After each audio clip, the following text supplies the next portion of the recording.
Explicación espiritual 65. 1. La ley de reencarnación ha sido revelada por el Espíritu Santo en este tercer tiempo. 2. Muchos hombres toman la reencarnación como una falsa teoría, pero otros presienten que hay verdad en el fondo de esto, aunque no tienen la certeza todavía. 3. Muchos hombres se levantan en este tiempo escribiendo fantasías sobrenaturales, historias y novelas en torno al tema de la reencarnación del espíritu, y la sola idea, la posibilidad de que esto fuera cierto, estremece y emociona a la humanidad, mas el hombre no tiene aún la certeza de estas cosas. 4. Las sociedades espiritistas han hecho grandes comprobaciones que le han revelado bastante a la humanidad, pero la mayor parte de ella huye todavía de toda revelación espiritual, llamándolas sobrenaturales o de ultratumba. 5. Por ello, para la humanidad en general, la reencarnación es en este tiempo una teoría falsa. 6. La doctrina del Espíritu Santo, el espiritualismo desatado entre vosotros en este tercer tiempo, viene a aclarar el misterio de la ley de reencarnación de los espíritus, explicando claramente el porqué de su existencia, el porqué de su justicia. 7.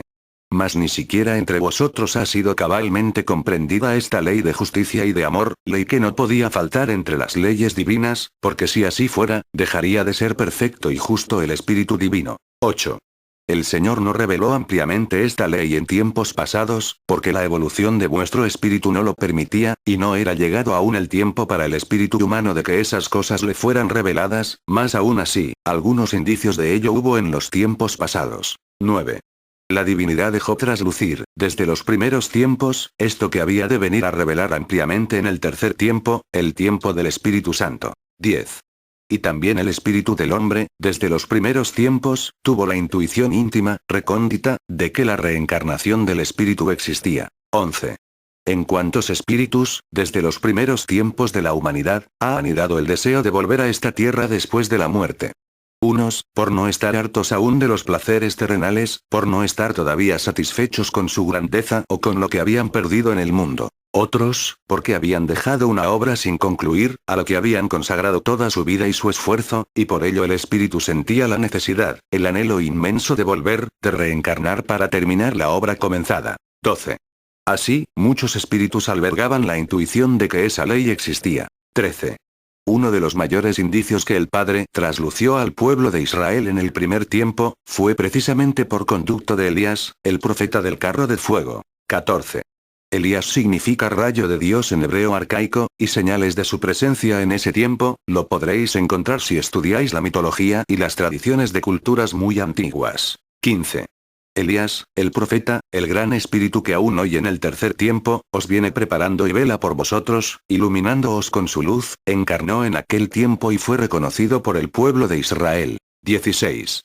En ese tiempo la potestad de Elías fue grandiosa, su palabra era semejante al trueno, la justicia que por su conducto Dios manifestaba era imperiosa, inexorable y era temido por todos, temido en su potestad, en su fuerza, en su celo y en las grandes manifestaciones que actuaba su espíritu sobre su materia. 17. Él era el enviado de Dios y se dejaba someter a prueba por las multitudes de adoradores idólatras, era él quien hacía caer la idolatría de los hombres con sus prodigios, y sabía salir avante, con el poder de Dios, de las celadas de sus perseguidores. 18. Elías tuvo un discípulo, Eliseo, quien admiraba grandemente los prodigios y las obras poderosas que hacía Elías, y éste le doctrinaba, le iluminaba y le conducía por el sendero. 19. Mas se acercó el momento en que Elías, en la plenitud de su vida humana, debía partir al más allá atendiendo el llamado del Padre, y él se lo comunicó antes que a nadie a Eliseo, su discípulo. 20. Y le dijo: antes de que yo parta, pídeme una gracia, y en el nombre del Padre, te la concederé. Era tan grande la admiración de Eliseo por las obras de Elías, por su espíritu y su potestad, que le respondió: Señor, lo que más deseo es poseer tu espíritu. Cuando te vayas, te pido que tu espíritu sea en mí. 21. Elías le aclaró que eso no estaba en su mano concederlo, pero le prometió que, si Eliseo estaba presente cuando Elías fuera tomado por el Espíritu de Dios, sería señal de que el Padre le habría concedido su petición. 22. Y sucedió que un día, mientras los dos caminaban juntos, un carro de fuego descendió de los cielos y arrebató a Elías, llevándole al más allá, y Eliseo se sintió inspirado por otro espíritu que era el mismo de Elías, y desde ese instante, las obras que Eliseo llevó a cabo, fueron tan poderosas y tan grandiosas como las que había hecho Elías. 23. De esto fueron testigos los hombres, y el pueblo se asombraba ante los prodigios de Eliseo, y los hombres sabían y así lo decían, que Elías se había manifestado en Eliseo, y de generación en generación se comunicaban este conocimiento. 24. En el segundo tiempo, el Señor concedió un indicio de reencarnación a la humanidad a través del mismo espíritu de Elías. 25. Cuando se acercaba el tiempo en que el Mesías había de predicar su palabra entre los hombres, surgió Juan el Bautista, quien como precursor que era del Divino Maestro, descendió de los montes a preparar y a amonestar a los hombres, desde el más poderoso hasta el más humilde, exhortándoles a penitencia, a la preparación, a la espiritualidad y a la regeneración, porque se acercaba a ellos el reino de los cielos, porque se acercaba el Mesías prometido. 26. Y era tan grande y poderosa la palabra del Bautista, tan llena de luz, de reclamo y de justicia, que los hombres que le escuchaban se turbaban y se decían los unos a los otros: ¿será este el Mesías, el Cristo esperado? Y Juan, que veía la confusión de los hombres, les decía: no, yo soy aquel que ha venido a preparar los caminos del Señor, aparejándolos, pues no soy digno ni tan siquiera de desatar la correa de sus sandalias. Yo os bautizo con el agua del río, símbolo de arrepentimiento, pero detrás de mí viene aquel que os bautizará con el fuego de su espíritu. 27. Y los hombres le preguntaban y aún los mismos fariseos: ¿eres tú, entonces, Elías? Y la muchedumbre se confundía y se preguntaba: ¿será Elías? 28. Sentían que aquella luz, aquella mirada y aquellas palabras quemaban los corazones, extinguían el pecado en su fuego, iluminándole su interior con una luz llena de potestad, y eso les hacía preguntarle si él era Elías. 29. He ahí la intuición del pueblo, y el Divino Maestro muchas veces en su palabra dijo a sus discípulos: en verdad os digo, que Elías ha sido muy cerca de vosotros y no le habéis reconocido. 30. Muchas veces el maestro repitió estas palabras, y los discípulos deliberaban entre ellos y se decían: ¿acaso Juan era Elías? Pues sentían en Juan el mismo espíritu de Elías, la misma luz, la misma potestad, la misma justicia. 31. Estos y otros indicios que podréis hallar escudriñando las escrituras de los tiempos pasados, entregó el Señor a su pueblo para cuando alcanzara éste espiritualmente la debida evolución y elevación, que le capacitaran para recibir las revelaciones que hoy el Espíritu Santo le entrega a su pueblo. 32. Hoy, desde el primero hasta el postrero de este pueblo, sabe que pertenece al pueblo de Israel, que sois el mismo pueblo que ha venido reencarnando, desde el primer tiempo, de materia en materia, pasando de una vida a otra vida, siguiendo los pasos del Señor hasta este tiempo. 33. Íntimamente lo sabéis, mas no es todavía el tiempo en que os expongáis a la mofa, a la burla del mundo, porque todavía no estáis fuertes, no lleváis aún la luz suficiente para explicarle al mundo y para contestarle, pero la fe, la intuición y el conocimiento sobre esto es firme en cada uno de vosotros. 34. Sabéis que sois los mismos que fuisteis en pos del Señor, cuando en el primer tiempo, seguisteis a Moisés a través del desierto. Que sois los mismos que testificasteis muchas veces con vuestra vida la venida del Mesías en el segundo tiempo, y sabéis también que ahora estáis nuevamente en la tierra bajo la sombra protectora de su manto, escuchando una vez más su palabra, y recibiendo en el desierto y la montaña, una vez más, su ley. 35. Habéis regresado a la carne y al mundo para hacer ante el Padre, un nuevo pacto con su divinidad. 36. Y muchos se preguntan: ¿cuál es el verdadero pueblo de Israel? ¿Es este, que está siendo llamado y marcado por el Señor para ser su siervo espiritualista, o es aquel que lleva en sus venas la sangre hebrea? Y el mundo espiritual de luz os aclara una vez más estas cosas. 37. Cuando el Divino Maestro, el Mesías, apareció en el segundo tiempo entre el pueblo de Israel, muchos le esperaban, mas, ¿quiénes eran los que le esperaban? 38. Le esperaban aquellos que llevaban una vida más espiritualizada, los sencillos, los que esperaban al Mesías que vendría a redimir a los espíritus, a librarles de los pecados, levantándoles de la ignominia del mundo. 39. Y le esperaban como él llegó, humilde y manso, sin grandezas materiales, sin cetro ni corona, sin trono en esta tierra, fueron ellos quienes escucharon a los ángeles cantar: Gloria a Dios en las alturas y paz en la tierra a los hombres de buena voluntad. 40.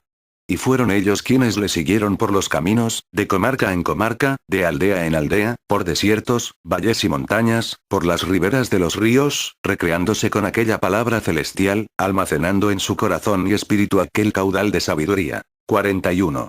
Fueron ellos quienes gozaron con los triunfos del Maestro, quienes bendijeron su nombre al ver sus milagros y prodigios, quienes le acompañaron en su jornada y quienes le lloraron al pie de la cruz. 42.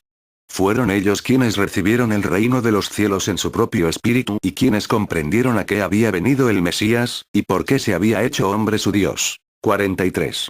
Mas también hubo otros que no fueron los israelitas espirituales, sino que eran los judíos carnales, quienes estaban esperando que descendiera el Mesías en forma de guerrero material, con corona y cetro, con espada homicida y poder terrenal, para vencer el poder del César que oprimía a su nación en ese tiempo. 44. Esos otros, esperaban a un Mesías material que pusiera la espada invencible en manos de aquel pueblo, que depositara tesoros materiales y complacencias mundanas en manos de ese pueblo que esclavo se encontraba. 45. Los judíos o israelitas carnales esperaban el tiempo en que el Mesías viniera para vengarse de sus enemigos, para humillar a quienes les habían humillado, para cargar de cadenas a quienes les habían esclavizado, para hacerse dueños y señores del mundo, para ser los más poderosos y los más grandes. 46. Esos otros fueron los que se decepcionaron, los que sintieron desencanto y desilusión ante la aparición del divino Maestro, y por ello le negaron diciendo: nuestro rey no puede ser el hijo del carpintero, no puede ser este el Mesías prometido por los patriarcas y anunciado por los profetas. No puede ser el Cristo, este que es seguido solo por harapientos, menesterosos e ignorantes, y no puede ser nuestro rey guerrero, este que tiene por soldados a rudos pescadores que ni siquiera lavan sus manos al ir a la mesa. 47. Fueron estos quienes le negaron, quienes le llevaron al cadalso, quienes le gritaron: un Dios no calla, un Dios no puede morir, un Dios no puede quejarse. Tú no eres nuestro Dios. Tú no eres el Mesías. 48. Mas el Maestro había escogido entre aquellos judíos carnales a uno a quien le pidió agua, agua de comprensión, agua de amor y de gratitud para calmar la sed divina de amor, y aquel judío se la negó, creyendo con ello negar tan solo el agua material. 49. Y el Padre tomó a ese judío carnal como ejemplo para todos los demás, diciéndole: tú andarás errante hasta la consumación de los tiempos, hasta el día en que yo vuelva. Y ahí tenéis al pueblo de Israel dividido en dos bandos en este tercer tiempo, tanto el que le amó como el que le aborreció, y tanto el que le creyó como el que le negó surgen de nuevo en este tiempo. 50. 1. El Israel verdadero, el Israel espiritual, sintiendo el llamado de su Maestro, acudiendo al influjo de su voz, que le ha esperado según lo prometido por él, el pueblo sufrido y que se ha despojado de todo lo material, presto a obedecerle, a amarle y a seguirle hasta el final. 51. El otro, ahí lo habéis visto errante durante siglos, pleno de riquezas materiales, nunca espirituales, esperando todavía, según ellos, a su Mesías, al guerrero, al fuerte en poder material. Y ahí le veis, dominando con su alforja al mundo, estremeciendo a la humanidad y llevándola al caos, al abismo, a la guerra y al juicio con su poderío terrestre. 52. El poder material que ellos ambicionaban, el Padre les ha entregado, porque, ¿qué pueden pedir los hijos al Padre que Él no les conceda? También para ellos han habido complacencias materiales, para ellos también ha habido tiempo y más tiempo, así como tolerancia. 53. Y vedlos, engrandecidos diciendo en su corazón: somos el pueblo invencible, somos el pueblo de Dios en el cual Él ha puesto su ley, sus revelaciones y sus complacencias. 54. Mas es llegado el tiempo de justicia, y ya está una vez más el Padre con su pueblo, y éste con él, y a unos y a otros ha hecho su llamado, y he aquí que habéis acudidos vosotros, hermanos, con el espíritu preparado para recibir su fuente de enseñanzas, sus complacencias espirituales, la liberación y la redención de vuestro espíritu. 55. La otra parte de Israel, el judío materializado, tendrá que venir para que se cumpla su palabra, porque él les dijo: caminarás sin cesar hasta la consumación de los siglos. La consumación de esta era llegará, y con ella vendrá el juicio para ellos. 56. Y vendrán a contemplar a su Señor, ya no en materia como cuando vino a derramar su sangre también por ellos, vendrán ahora llamados por la voz del Espíritu Santo, y la justicia del Padre se derramará en el camino de cada uno de ellos, diciéndole: detente. Toma la balanza en tu diestra y juzga tu propia obra, y despertará en ellos la intuición para decirles que también son estos, aquellos y los mismos. 57. Y vendrán a vuestro encuentro y os reclamarán el nombre de Israel, y será entonces cuando les explicaréis por qué sois el pueblo verdadero de Israel. Porque habéis reencarnado, porque habéis vuelto por el llamado de Dios en este tercer tiempo, cumpliéndose así su palabra. 58. Sois vosotros el Israel espiritual, el pueblo verdadero de Dios, sois los que, congregados desde los distintos puntos de la tierra, habéis llegado de los largos caminos y del más allá, reencarnando de materia en materia, de vida en vida hasta llegar a este tiempo en que tenéis al Maestro de nueva cuenta entre vosotros. 59. La ley de la reencarnación del Espíritu, hermanos míos, no es solamente ley para el pueblo de Israel, es una gracia del Espíritu Divino para todos los espíritus, ley que solo se os dejó entrever en los tiempos pasados debido a vuestra escasa evolución, y que hoy, vosotros y toda la humanidad, confirmará por los acontecimientos, por las pruebas y manifestaciones espirituales que han de suscitarse y multiplicarse a través de los tiempos. 60. La comprensión de la ley de reencarnación, hará luz en muchos problemas que afronta la humanidad, resolverá muchos conflictos, allanará muchas dificultades, explicará muchas cosas y muchos misterios. 61. Y para comprenderla mejor, debéis ver que ella se desprende de la ley de restitución. 62.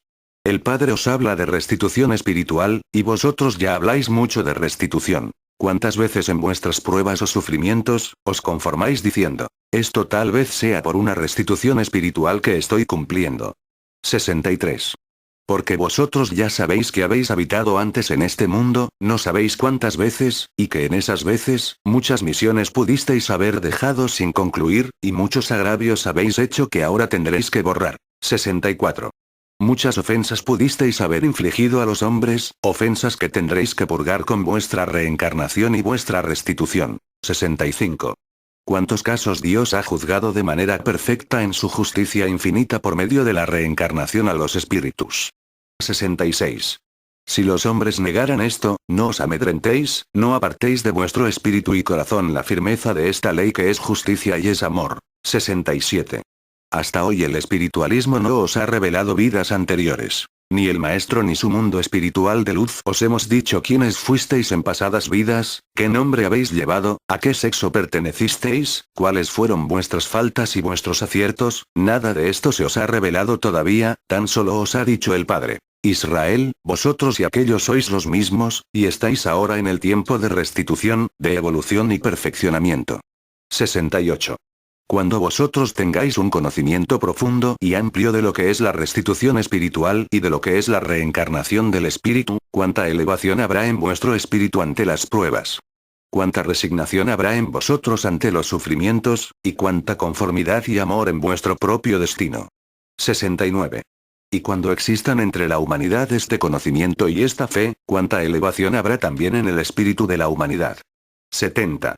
El fatalismo de los hombres desaparecerá, y desaparecerán también la desesperación, la confusión y la inconformidad, y la blasfemia de muchos también habrá de terminar. 71. ¿Por qué, en su desesperación, se suicidan los hombres en este tiempo? ¿Por qué se arrancan a sí mismos el hilo de la existencia material? 72. Porque no tienen en su propio espíritu la fortaleza espiritual necesaria para atravesar con valor el trance amargo, porque no alcanzan a comprender la magnitud de lo que significa para su espíritu el hecho de arrancarse la vida material, porque no alcanzan a comprender que todas las pruebas que el hombre atraviesa son por restitución espiritual, para lavar sus manchas, para limpiar su espíritu. 73. El hombre, cuando ignora estas cosas, pierde la calma, se ofusca, se acobarda, y no se siente con la fuerza suficiente para apurar el dolor, y acaba por arrancarse la vida material. 74. ¿Quién de vosotros que sabe lo que es la restitución espiritual, la reencarnación del espíritu y la responsabilidad de vuestro espíritu ante Dios, os haría arrancarse el hilo de la existencia material? 75. ¿Quién de vosotros, que conoce lo sagrado de las cosas que Dios ha puesto en vuestro espíritu, ignora lo tremendo que sería para él llegar ante el Padre sin haberse limpiado, llegando antes del tiempo escrito en el libro de la vida y de la eternidad? 76. Ninguno, hermanos. Con esta fe, con esta convicción y este conocimiento podréis vosotros atravesar las más grandes pruebas y los más profundos dolores. 77. ¿Por qué los matrimonios se desunen en este tiempo? ¿Por qué los hombres repudian a sus mujeres y las mujeres se apartan de sus esposos, amparándose en las leyes materiales para llevar a cabo esa separación? 78. Porque no tienen el sentido de la responsabilidad de lo que significa ese acto, ese pacto, esa institución, porque carecen del conocimiento espiritual profundo de que dos espíritus encarnados que se unen en matrimonio, vienen a desempeñar una misión muy delicada y que ellos, con anterioridad, han tenido ese destino, esa responsabilidad y esa restitución. 79. Ignoran que, a pesar de todas las pruebas, de todos los defectos, de todas las ofensas, nada ni nadie podrá desunir sus espíritus que cumpliendo están su destino, su restitución. 80. Ante la palabra del Padre que todo lo revela, ¿cuántos tendrán que reprimirse, estudiándose a sí mismos, para profundizarse en el fondo de su propio destino y de su responsabilidad, hasta llegar a la conclusión de que están cumpliendo una dura restitución, y que por ello habrán de buscar la manera de comprenderse el uno con la otra, de sobrellevarse, de perdonarse los defectos y de amarse, para llevar hasta su fin ese destino y esa restitución? Amaos los unos a los otros. 5. 81. ¿Cuántos hombres y mujeres van por los caminos del mundo arrastrando vicios que no pueden vencer? Vicios que son como cadenas, y que muchas veces muchos de ellos buscaron para mitigar su dolor, para encontrar un alivio, un lenitivo en aquellos placeres engañosos que solo les han llevado a la turbación, a la degeneración y a la bajeza. 82. ¿Por qué muchos hombres y mujeres se han refugiado en esos vicios? ¿Por qué recurren al embrutecimiento y a la embriaguez? 83. ¿Por qué tampoco han tenido el valor suficiente para atravesar las pruebas y el dolor, y por qué no han encontrado en el camino de su vida una luz, un consejo, una guía, un baluarte que les sostenga para librarles de la caída? 84. Cuando los hombres comprendan que han venido a este mundo a restituir y a darle temple al espíritu, entonces no se desesperarán. Cuando los hombres sepan que no es la presente la única vida que han vivido, no le reclamarán más al Padre el que su existencia haya sido ingrata, dolorosa y hasta funesta para ellos. 85. Cuando los espíritus reconozcan que todos han sabido lo que es el placer, que todos han saboreado leche y miel, que todos les ha sido entregado un tiempo de complacencias terrenales, y que todos han conocido las vanidades y de las grandezas materiales, habrán comprendido que ha llegado el tiempo de la restitución, el tiempo de devolver al espíritu toda su fuerza, toda su luz, su pureza y limpidez. 86.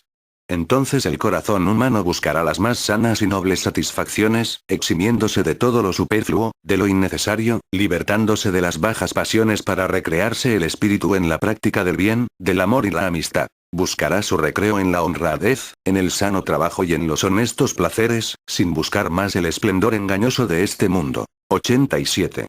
Mas la ley de Dios, su doctrina infinita y espiritual, no se concreta en su finalidad a que el hombre viva mejor solamente en esta vida. 88. La intención divina, la finalidad de su ley y su doctrina, al serle revelada al hombre en todos los tiempos, ha sido para que el espíritu que en él mora, esté siempre preparado, sustentándose con la palabra y la luz divinas, para elevarse en la lucha y perfeccionarse en el camino, cumpliendo con la ley de evolución. 89. Es muy profunda la obra del Padre, hermanos míos, y ella ha venido a descansar en vuestro espíritu. El Maestro muchas veces os ha dicho: no he venido a buscar vuestra materia, he venido en este tercer tiempo en busca de vuestro espíritu que es quien me pertenece.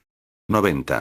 Esta vida que lleváis, es tan solo el crisol en cual se forja vuestro espíritu, en el cual recoge experiencia en cada sufrimiento o en cada prodigio. Cada empresa, cada misión sea empezada o concluida, cada paso de esta vida, es una enseñanza que Dios le entrega al espíritu. 91. Eso es vuestra vida material. Una preparación para la vida verdadera, la vida espiritual. 92. No miréis en vuestro futuro la muerte, no miréis en vuestro mañana el sepulcro o la nada, mirad el todo, la eternidad, la vida, la paz y la dicha. 93. No por ocuparos demasiado en las cosas de la tierra, privéis a vuestro espíritu de alimentarse también, de saturarse de enseñanza, de liberarse para cumplir la ley espiritual. 94. Mas tampoco, por practicar más las cosas espirituales, caigáis en el fanatismo de mezclar aún en las cosas materiales, las cosas sublimes de la obra del Señor. 95. Dad a cada cosa lo que a ella pertenece, en su oportunidad y en su justa medida, no mezcléis el nombre del Señor en cosas superfluas. 96. No debe ser la ley del Padre una obsesión en vuestro espíritu, porque todas las obsesiones son malas. La ley del Padre debe vivir en vosotros de una manera natural, sencilla y pura, para que la pongáis en práctica en los debidos momentos, practicando las cosas de la tierra en su oportunidad también, entregándoos a ellas con buen cumplimiento, con respeto y con conciencia. 97. Solo así podréis elevar, hermanos míos, la obra del Padre entre la humanidad, solo así podréis dar el buen ejemplo entre los hombres. 98. Que no contemplen los hombres, que este pueblo doctrinado por el Señor, materializa su obra, mas que tampoco contemplen que os excedáis, cayendo en fanatismo y en obsesión. Que enseñéis, como os dijo el Maestro en el segundo tiempo, a dar al César lo de César, y a Dios lo que es de Dios. 99. Dos mensajes habéis recibido en este día. A vosotros corresponde el unirlo en uno solo, es esta mi humilde explicación en esta alba de gracia. 100. Que la paz del Señor sea con todos mis hermanos y con todo Israel.